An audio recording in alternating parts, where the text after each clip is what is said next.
Please give us a round of applause.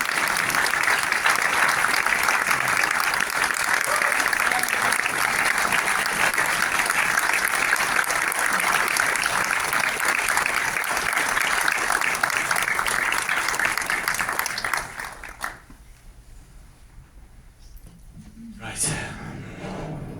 Alex, my partner, my friend, thank you for being with me on this journey. I want to thank all the soldiers who filmed the battles, thanks to who this film exists. I want to thank producers of this film and the editor who worked with me, Michelle Meissner. She can't be here. She's about to deliver a baby, and this was a long journey to make this film. And it was a tough experience, but the film was changing for the entire time that we were making it, and more people who we met on this journey who were dying, and it became from a story of victory, it became something more. It became a symbol of the struggle for each meter and the struggle to save each name of those who fight for this land. Thank you for being here.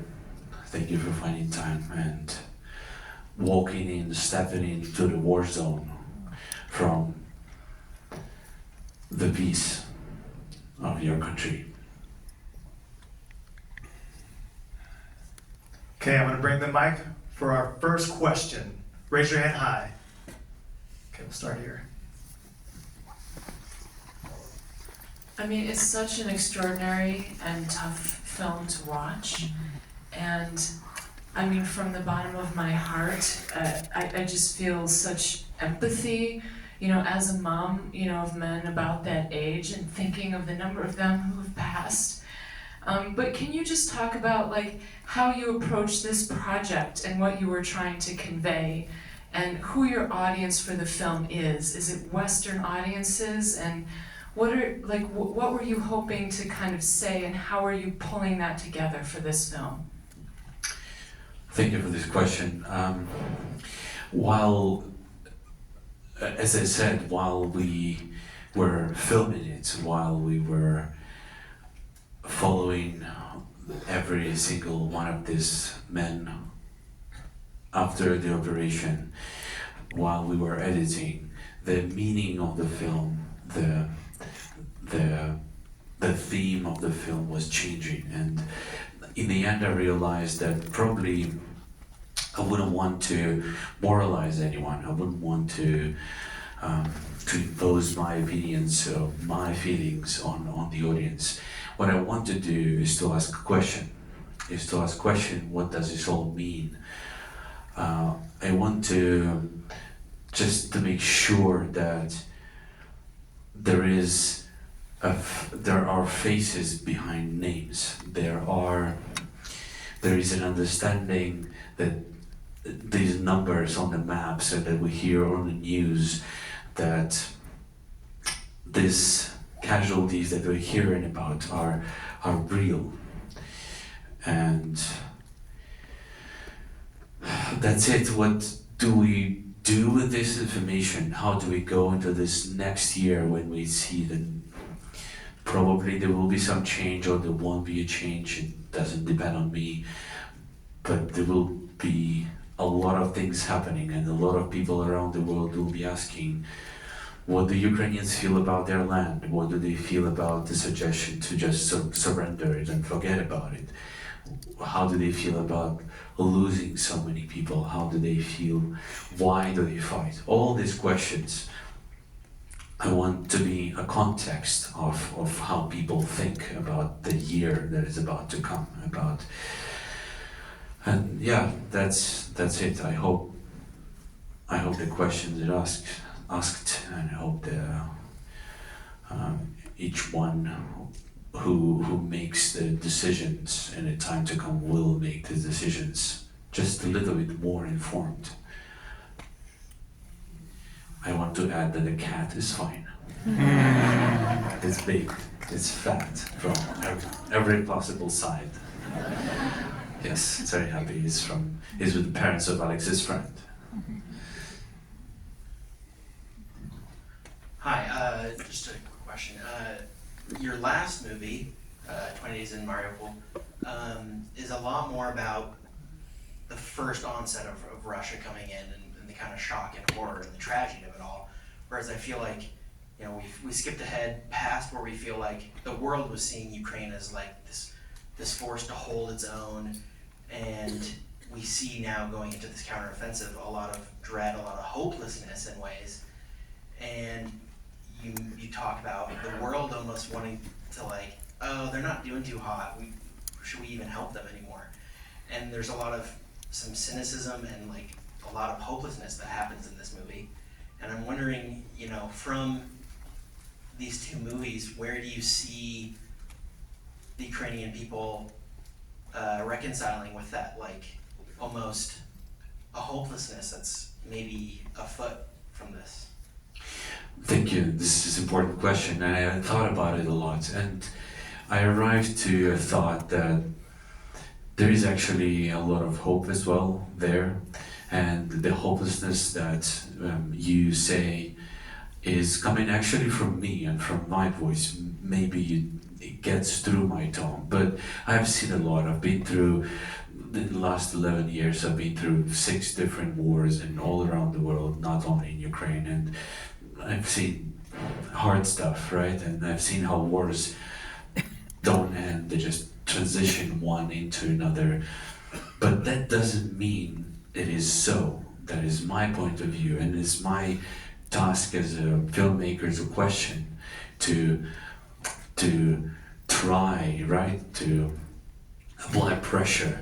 And what I am fascinated with is how Fedya responds to every single time I tell him, well, things are gonna be bad, probably nothing's gonna be resolved. He always says no. Even now, we called him 3 days ago, right? He's alive, he's fine. A lot of people who were with him, unfortunately, either injured or died, but he's alive and he's fighting. And we asked him, how are you? He said, I'm not talking to my parents, I'm not talking to my relatives and my friends, because every time they call me or I call them, I want to calm them down and tell them that everything is fine, but everything is not fine. So I try to avoid speaking with them. And then there's like a few seconds pause, and then he says, but in 2 weeks, we're gonna go forward and we're gonna start winning. So there's this constant hope, collective strength, without which everything would have already collapsed. That's what held the nation together, that's what held the country. And I think especially for the person who carries the flag,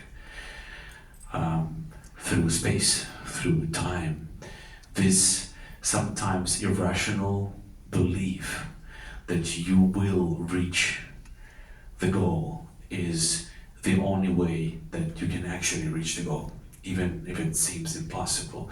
So that inspires me, and that inspiration I also wanted to bring to you. But there always will be a paradox. There always will be a paradox of endless cycle of violence, and seemingly pointless continuation of that violence, and at the same time absolute impossibility to surrender.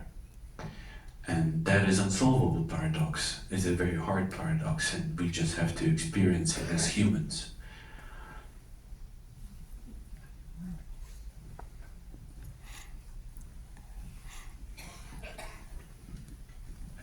I just wanted to say what. Sorry, first there, because the mic is there. We'll come to you. Thank you. I see you. Hi, thank you for being here and for showing your film. I mean, there's such an incredible piece of journalism, and you had to risk your life, you know, in order to create this piece. I was just wondering what the conversations were kind of deciding to move forward with this project, and yeah. So we started filming this project when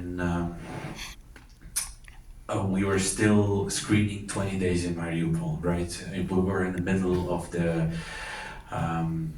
very intensive theatrical release that was LA, New York, and I still remember the Lemony Theater in LA, where there would be Barbie, Oppenheimer, 20 Days in Mariupol. So we would play there. All screenings were full, right? It was amazing and strange at the same time.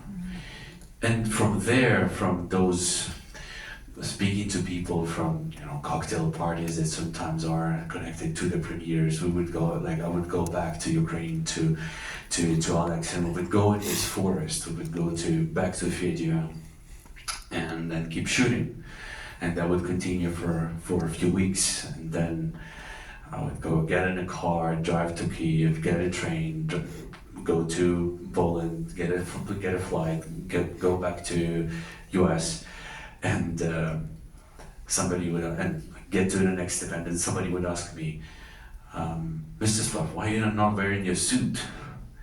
And I would still have dust on me from the battlefield. So this decision to keep making this film was really connected also with my wish to explain to people I was talking right there what is continuing happening in Ukraine. So that movement between two worlds is one of the motives of why I wanted to bring this to you. And about that experience, I want to give the mic to Alex, because he just came out of Ukraine from the battlefield. Yeah, it's speaking more about how we started to cover this topic. We were covering, I was covering the work of Earth the Soul during the summer of 2023, and then we were covering for 3 weeks with Mstyslav the story together in September, and you saw what it was about, and it was important to build long relationships with our characters, and we're still in touch with them, and even now, when we're here, we're still in touch with Fedya, we're still in touch with other guys, and the story didn't end it because a lot of guys are still alive, and I hope that they would remain to the end of the war.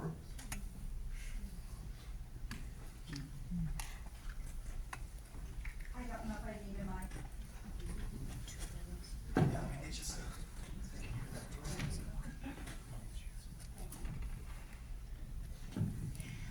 I wanted to join the rest of the audience.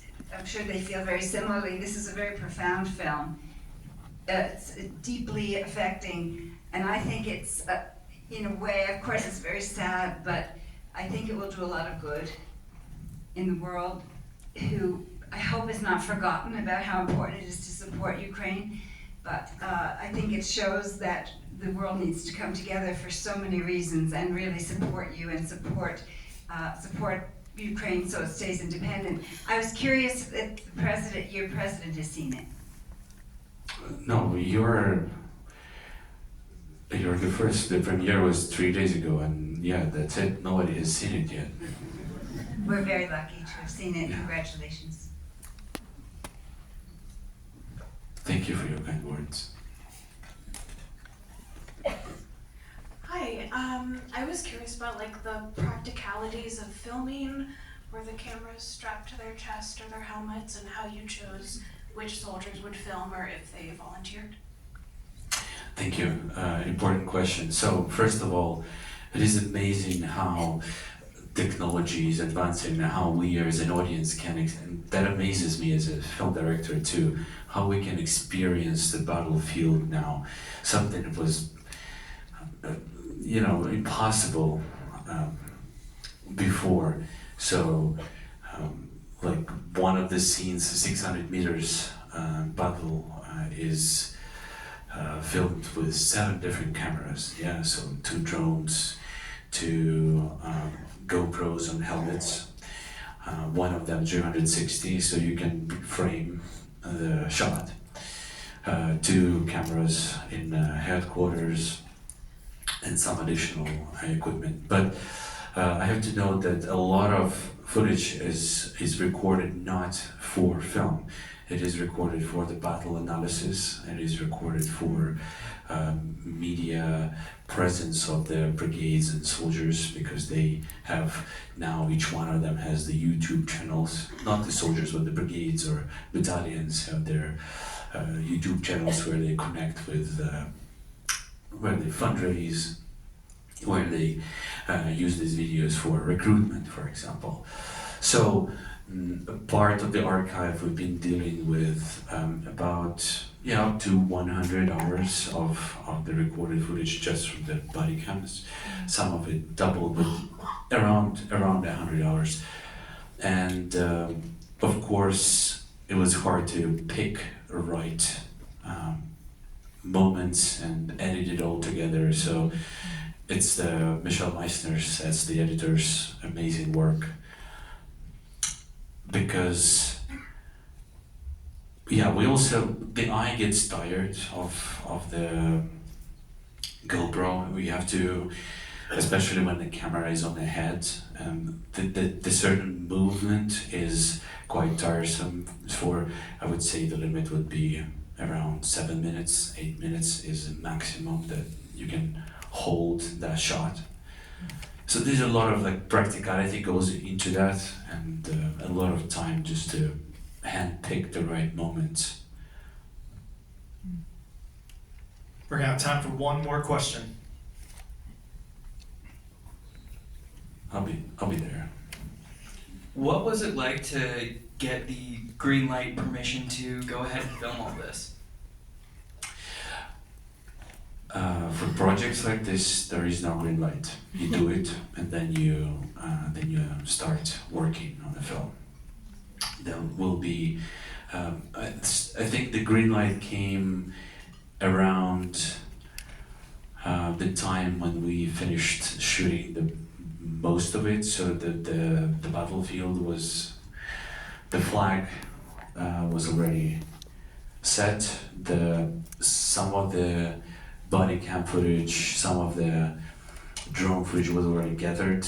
There was initial editing of several scenes, and that led to the green light. And then after that, there was a year of following all these characters, and most of that following actually didn't make it into the film, because that's something special about documentary. Until you actually finished editing, you're still writing the film, you're still making it, you never know what discovery may come.